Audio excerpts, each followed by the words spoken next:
talking about the buying and selling of human organs. Now let's look at the economic implications of this.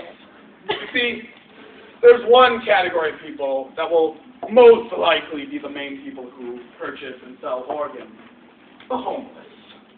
Now, you're saying, but Angelo, what does that have to do with anything? Why do we want homeless organs? They're probably full of liquor.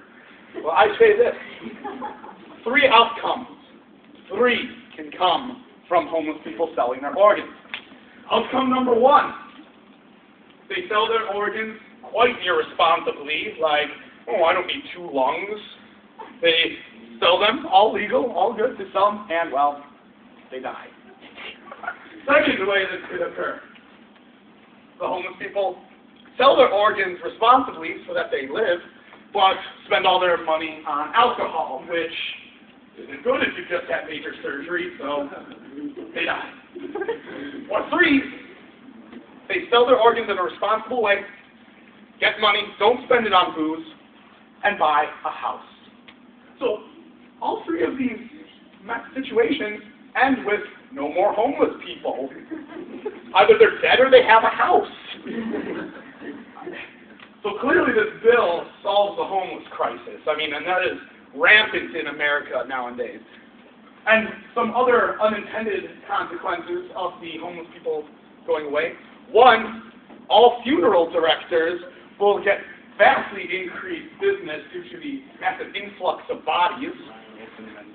Yes, that is for our good President Ryan Olson. Second, they're buying houses. The housing market will boom, and that is clearly a problem, nowadays, or at least it was multiple years ago.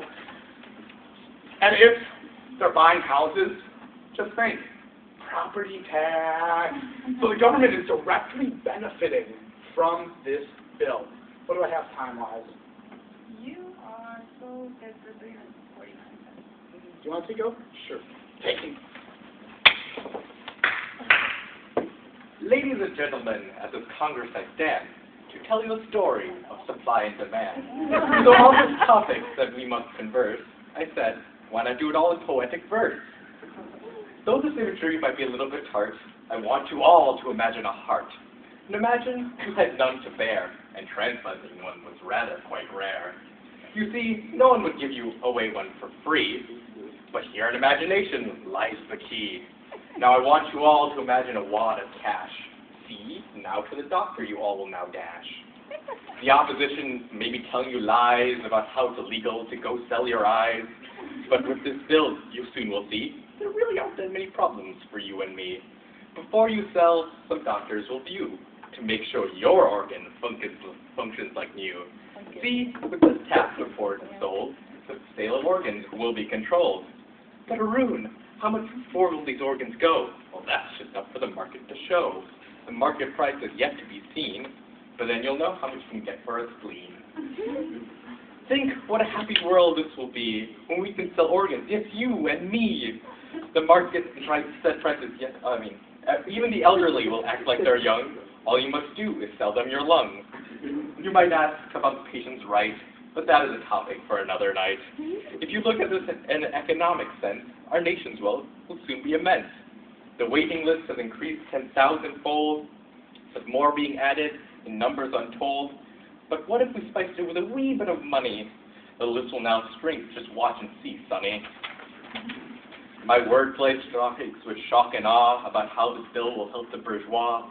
A majority vote is all that I need, even if the opposition is trying to mislead. The government laws on organs will shift and save good citizens from people of thrift. The legal status of stealing is $0. What a silly idea, says many scholars. All that we need is some major reform, and then organ selling will soon be the norm. Goodwill donations only go so far, but after that most people say au revoir. An incentive is all that is missing so far, a puzzling fact that I find bizarre. The answer has been in front of us for so very long, and you know what, I find this quite wrong. To ignore the things that we all have seen and keep going on like it was routine. The battle for this might seem uphill, all that we need is the passage of this bill. So important is the right to transpose that I've reached the point where I ask to encroach. Most volunteers are scattered and few, so much that elongates the increasing queue. So delegates, remember voting is soon, so say yea on the bill that has Arun. Don't forget this cross is one that America must bear, and now I hereby yield my time to the chair.